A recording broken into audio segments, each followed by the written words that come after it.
In today's video, I'm going to be breaking down a recent campaign that I ran, which was a small test campaign for a new niche, and we were booking about one call for every 350 leads we were contacting, which overall was a really good ratio. And I'm going to be diving into the stats today, showing exactly how we generated the leads, what copy we were sending, and also the videos that we were sending in those emails. Okay, so before I dive into it, I'm just going to quickly break down the stats so that this is actually has some proof. So we started sending on the 2nd of August and we sent up until the 12th. So if you take out Saturday, Sunday, it's about 8 sending days. So 3 in this week and 5 here. If we apply this again, you'll see that these will refresh. Well, let's select a different date so that it takes different times. And then if we do here up until the 12th, so about 2,622 unique leads. So these total emails sent are obviously including follow-up. And we had about 0.8% reply rate, which is actually quite low, but 50% positive reply rate. So that's 12 positive replies. And out of those, we booked 8 calls. So the reply rate to call ratio was very high, which is exactly what the videos and also dialing the leads is a huge part of doing that. So you can see here for the exact same times, if I go into Calendly, use a custom range here, let's just quickly reset this. And you'll see here from the 2nd until the 12th, if I apply this, we have 11 created events, but completed events here. So 8 calls, which we have here. So we have booked about, as you can see, the calls throughout this graph here. And this is for my specific call. You can see here, event name, video called, email, demo call. So I'm gonna go into the dashboard here, which this is my internal dashboard for running these leads. And the way that we scraped these leads was through Google Maps. So I literally just ran a query for B2B accounting. So we were targeting the accounting niche for this one. It's just a small scale test. And what this UI here essentially does is it takes this and it generates a queue of keywords that we can query. So it just creates a bunch of variations here by combining them with locations and zip codes. So this would be, for example, B2B accounting, New York, and then a zip code. Or a variation of this might be business accounting or corporate accounting, New York, and it would generate these terms. So we ran about, I think, 10,000 total leads here, but not all of them were actually used. So once they're scraped, they go into the enrichment pipeline. We're essentially extracting the domains. So we're taking the domains, extracting those into Markdown code, or Markdown in this case, just .md text files. And then we're pulling all of this criteria here. So first off, we have a meets ICP criteria. So in this case, the ICP was, is this an accounting firm that primarily serves businesses? So B2B, not individual consumers. So we didn't want anyone doing individual reports or individual bookkeeping, because for someone that was going to be taken on for our client, we obviously need someone in the B2B space. So that's the ICP prompt here. Then for the decision maker, we were looking for one decision maker's first name and last name. So this is essentially the most senior person that we can find. So we're scraping the about page or team pages, stuff like that from the website in order to find these. And then if we can find an email accompanied with that senior individual, then we are also scraping that from the website. Then we're also scraping the Facebook page, because we can then find emails if we can't find them from these initial ones here, right here. So we're also scraping Facebook pages. And then there's a short little Boolean classifier that just filters if these names here are actually true names and they don't have any sort of null or invalid variables in them, because obviously we don't want that going out. And then the last thing is the personalization phrase. So the personalization phrase essentially was just a phrase that we were going to use in the emails. So the phrase was businesses, let me see if I can look here, businesses looking for their core service. So their core service here is just a broad description of what the firm offers. So for example, small business bookkeeping or outsourced CFO services. And then we had a fallback for things that we couldn't find. And for leads that we could find a case study on, we appended that as well. So for example, a final output might be businesses looking for business tax and accounting like Meridian Group. And in this case, Meridian Group would be a recent case study that was actually for that firm. So those are the essentially enrichment criteria, enrichment variables that we're pulling. And then we essentially went through and generated all of this criteria. Once that's done, we then go into the email validation process. So here we're going through a waterfall, and there's some emails here, so I'm gonna have to blur these. But essentially for the enriched leads that made it through is they all are true for Meet ICP. So Meet ICP is true for all of them. We have at least a decision maker first name, but for most of them, we also have last name. Then it's a real person's name. So these are all true. Then the personalization phrase here. So you'll see for most of these, actually a case study you can see, like here, SD Land and Cattle or Custom Doors, and then all of their Facebook groups here, Facebook pages. And there's also a cost breakdown for our internal tracking on how much these leads are actually costing us and what email provider they're on. But now we run them through a waterfall essentially. So you'll see here on this decision maker email, if these are going to be blurred out, but if it's green, it was validated. And you'll see here decision maker email on this side is empty, but it essentially goes through a waterfall. So we have a bunch of permutations that we're checking. So we'll take this first name here as John, and then we'll check permutations. So we'll check John at corridortaxes.com here, John Brown, Corridor Taxes, and all of these got rejected. So all of these permutations got rejected, but we then had a fallback, which then searches this name and appends this company name and searches it in Google for an email. And we actually found one there. We then validated and that one was valid. But that's not always the case. Some of the valid emails are just permutations that we guessed. So these are guessed emails. This one came back valid. Sometimes it is also from sometimes these are just also the Google ones, and sometimes in rare cases they'll actually come from Facebook. So that is how we ended up finding those emails. You can hear this, you can see the stats here. They're actually not updated because the successful leads were moved out, but usually the percentages we'll see up here is about a 75% hit rate. So from the leads that pass the enrichment criteria here, about 75% of them we will find an email for. Then we go into the video section. So the video section is configured with a base video. So the base video is essentially a one-time recording of my face cam that then gets overlaid with their website.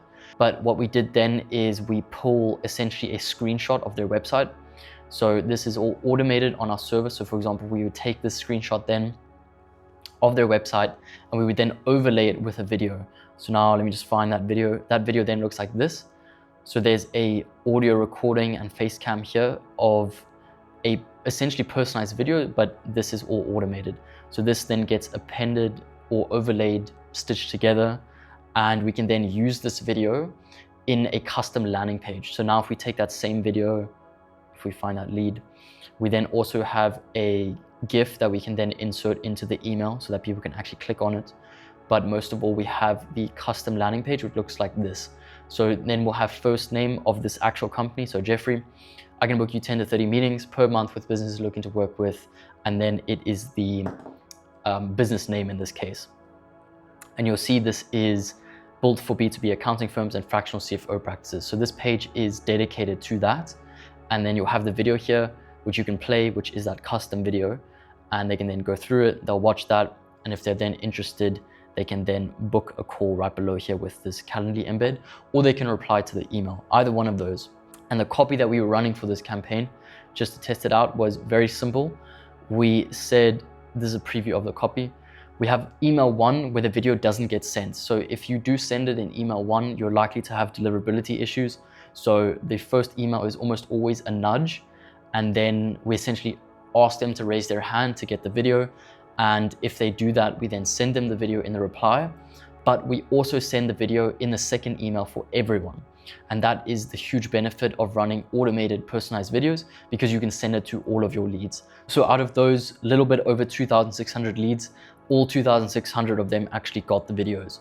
So then in email 2, we don't have a subject since it gets appended to this email thread. And then we just say, here's that video I mentioned earlier, and it inserts that GIF code.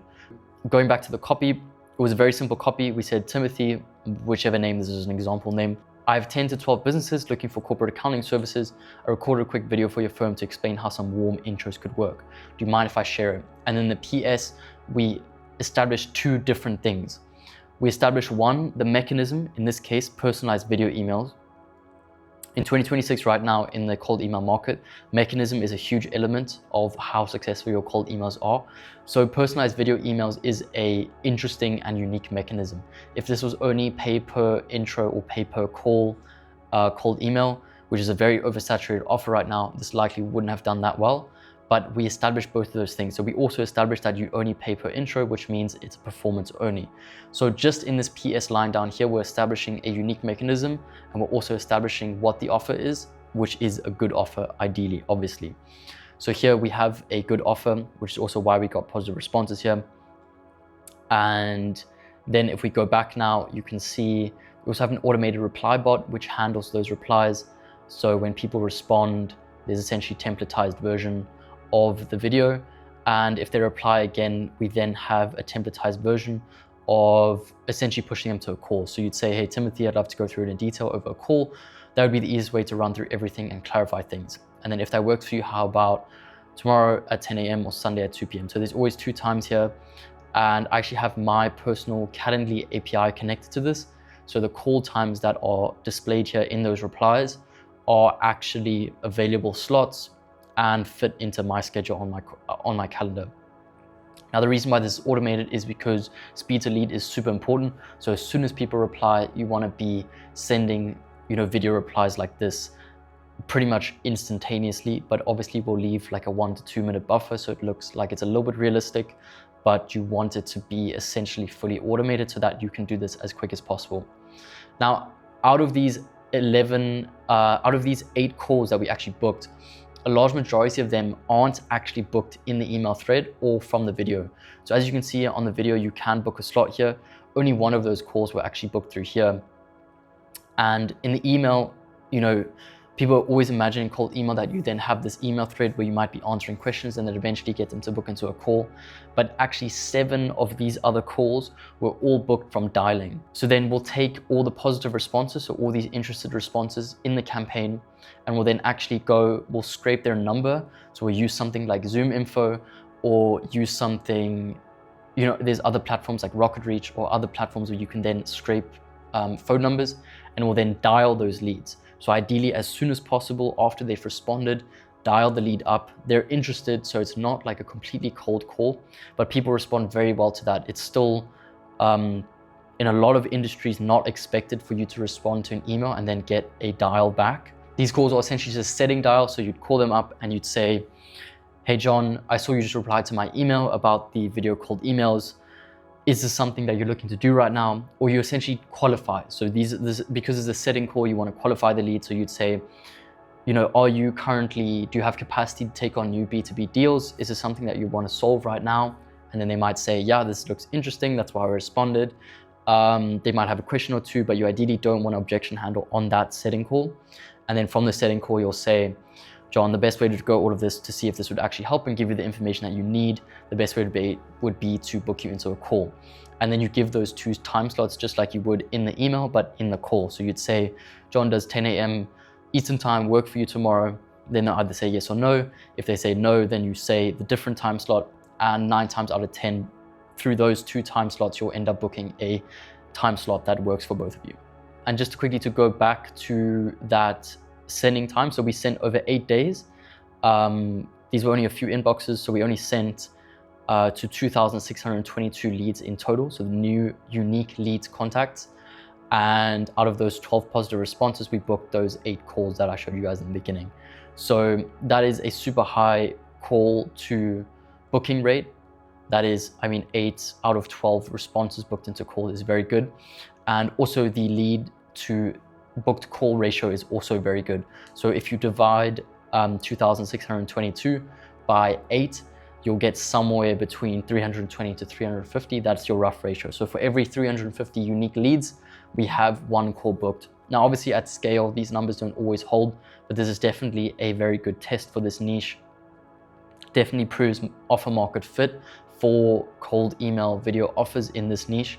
And it's very much something that we then would go and double down on, and that is what we're going to do. So in this accounting and finance niche, we're now going to go build out a much bigger campaign and actually start scaling this. Now, if you are a B2B business, so you want to generate more deals, more inbound calls for your business with other businesses, then we can do this for you with these exact video cold emails that I just covered in this video. If that's something that you'd like more information on, you can click the link down below and you'll get a full breakdown of this entire system, how it works, and how we can implement it for you on a performance-only basis. But other than that, I hope you enjoyed this video. I hope it was helpful. I look forward to seeing you in the next one.